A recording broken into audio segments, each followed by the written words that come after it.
Okay, so this is your Unit 4, Day 3 lesson video, and in it we are going to discuss circle sectors and how to calculate the areas of circle sectors.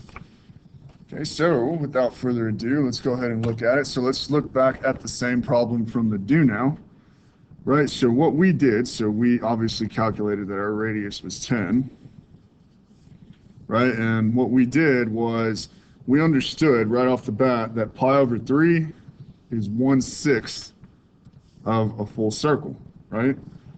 So we took our pi r squared and just divided that by 6 to get 1/6 of the area, right? Now, there's actually a formula here that we can take from this. Okay, so let's break this down into pieces. So our angle was pi over 3, right? That was our fraction of the full half circle, right? And if you multiply that by 1/2, well, you would end up with pi over 6, right? So take this here, 1/2 times pi over 3, multiply that times your radius squared, right? And you end up exactly where we left off. You would end up with pi 10 squared over 6. Okay, so what that translates to is, if we're calculating the area of a sector, right, with an angle, a central angle of theta, all we're doing, formulaically speaking, is saying that the area of our sector is going to be 1/2 times our angle theta times our radius squared. Okay? And I mean, this is not so intuitive, right? If it's more intuitive to you to think of it as, well, I'm just finding 1/6 of the full area of the circle, right? Then by all means think of it that way. If it's easier for you to just plug into a formula, right, by all means do it that way. So let's look at some examples, right? So here we're being asked to find the area of this sector here, this shaded portion, and we see that our theta here is 5 pi over 6. Okay, so that's cool and everything, but we don't know the length of our radius r. But we do know that x is -6 and y is the square root of 2. So to get our radius, we can use simple SOHCAHTOA here. First though, what is our reference angle? So 5 pi over 6, how much is left to complete the full half circle, aka pi radians? Well, that just means pi over 6. So this reference angle is pi over 6, right? This guy is the square root of 2, and this guy is, we're just going to say 6, right? Because when we're dealing with the length or the distance of something, right, namely our radius here, when we're dealing with length or distance, we're not concerned with signs, I mean. Okay, so to go ahead and figure this out, we can just say, what would be the simplest thing? We'll just use sine. So sine of pi over 6, also known as 30 degrees, is equal to opposites over hypotenuse. Okay, put this over 1. We're going to end up with r sine 30 equals square root of 2 times 1, square root of 2.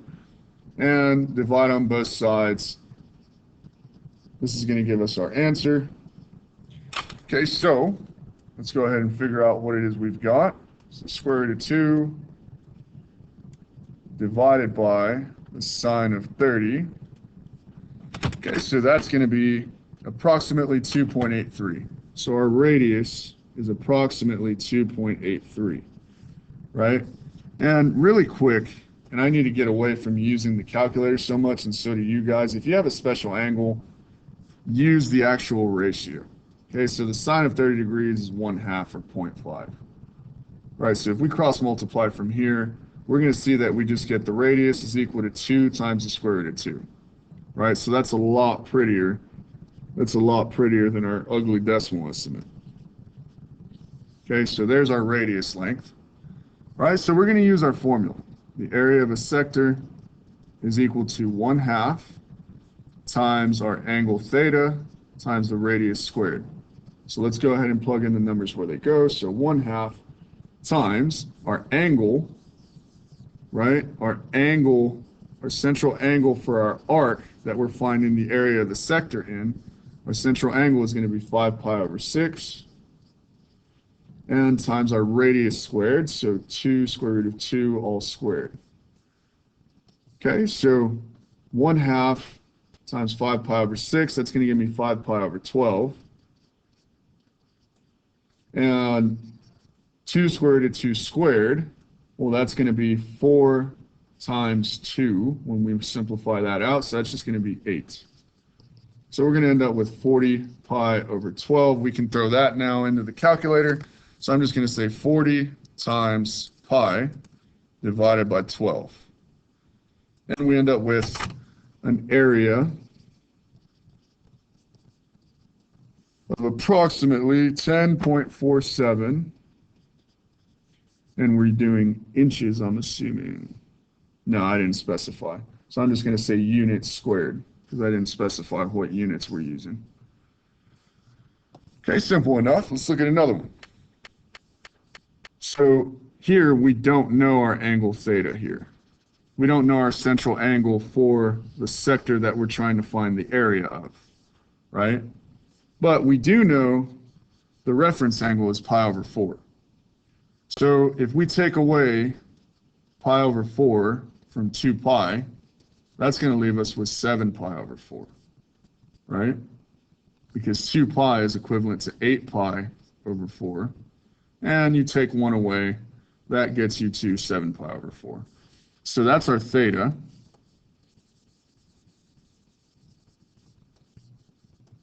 But we're still going to need the reference angle to calculate our missing radius here, right? Nothing's ever so simple, is it? Okay, so to calculate our radius, again, this is just a SOHCAHTOA problem. So our radius is unknown, right? And our x value is 8. Our y value is unknown. Our reference angle is pi over 4, which means this is a 45, 45, 90. So that means that this guy obviously is also going to be 8, and this guy obviously is going to be 8 square root of 2. So now we can start plugging into the formula again. So area of a sector is equal to 1/2 times our angle theta times our radius squared. Okay, so 1/2 times theta, so 7 pi over 4, and that times, so this would be 8 square root of 2 all squared. So that would be 8 squared, square root of 2 squared, or 64 times 2. So that'd be 128.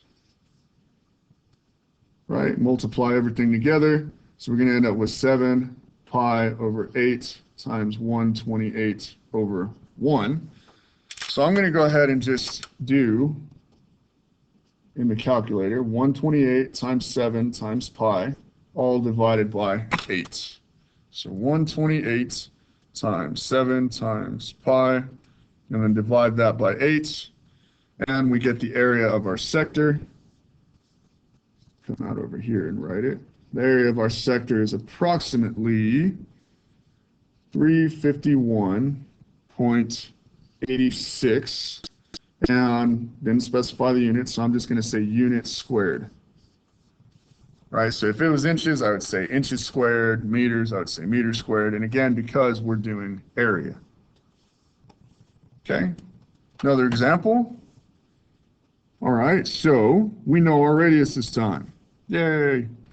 Okay, so what we don't know is our angle theta, right? We're trying to find the area of this sector, right? All we have is this little reference angle here, 4 pi over 9. Okay, so we need to think of it again as 2 pi minus 4 pi over 9.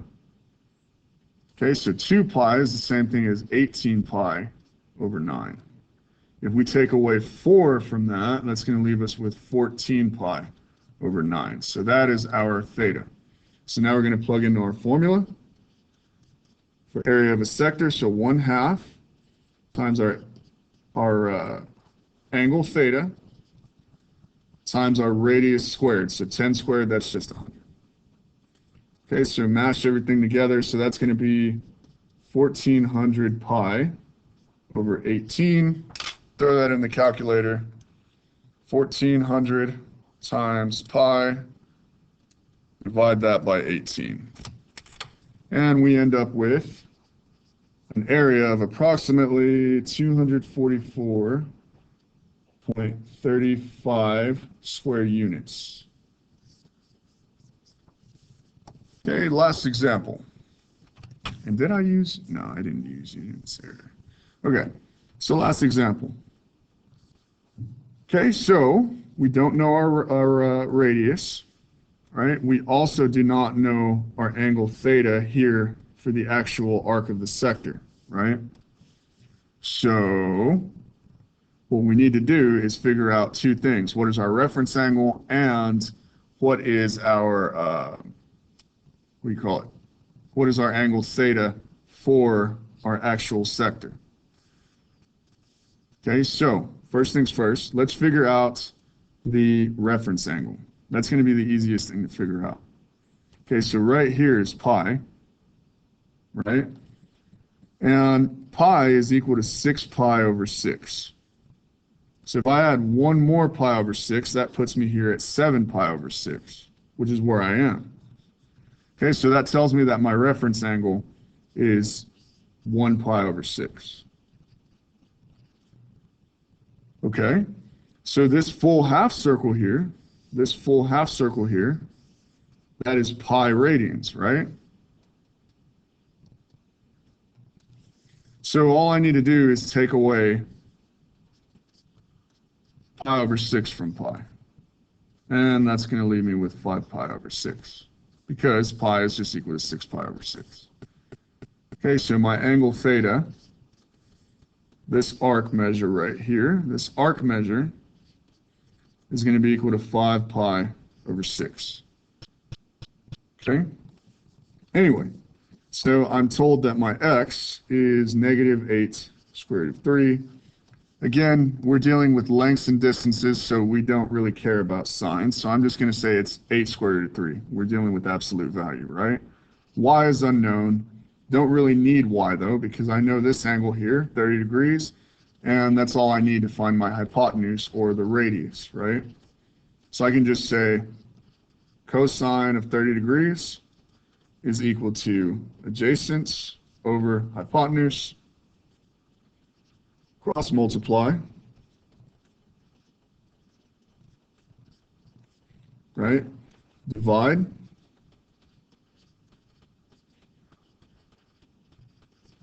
Okay, and we can throw that in the calculator. Let's see what we get. So we're going to have 8. And you know what? I just said earlier in the video we need to get away from this. So let's not do this. Let's do this. 30 degrees is a special angle. The cosine of 30 degrees is square root of 3 over 2. Let's cross multiply and do it without a calculator. We need to get used to that. So I'm going to have square root of 3 times r is equal to 16 square root of 3. Divide by the square root of 3 on both sides, and we end up with 16 as our radius. Okay, so let's plug into the formula. So area of a sector equals 1/2 times our angle and times our radius squared. So 16 squared. And I believe that's going to be 256 if I'm not mistaken. Yeah. Okay, so start matching everything together. So 5 pi over 12 times 256. 256 times 5 pi all over 12. Throw that in the calculator. So 256 times 5 times pi. Divide that by 12. We end up with 355.10 as our area. And didn't specify the units, so I'm just going to write units squared. Okay, so this is easy, right? So if you have any questions, obviously shoot me an email. Otherwise, get after it on the applied practice, and there's a typo that should say applied practice 3. Other than that, this video is over. Let me know if you have any problems.